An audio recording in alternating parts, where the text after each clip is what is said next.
কেমন আছো তোমরা? ফাইনালি চলে আসছি বাড়িতে এসে আড্ডা মারছি দীপক স্টোরে, আমার আড্ডা মারার জায়গায়। তোমাদের নিশ্চয়ই কোনো আড্ডা মারার জায়গা আছে, সবাই কমেন্টে বলবে তোমরা কে কোথায় আড্ডা মারো। তো দীপক এসে আমাকে বিস্কিট খেতে দিল, বিস্কিট খাচ্ছি। আর আমাদের দিকে প্রচণ্ড বৃষ্টি, দেখতে পাচ্ছ রাস্তাঘাটে শুধু জল দিয়ে ভর্তি।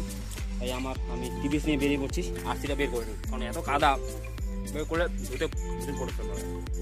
তো আজকে মেলা আছে, মেলা যাবো।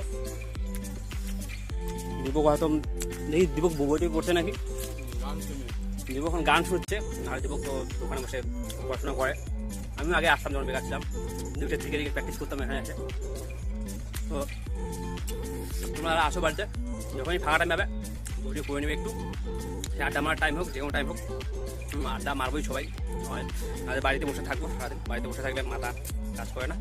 যেমন নর্মাল লাইফ করবে। তো চলো বাই, তোমার পরে হবে, বাই।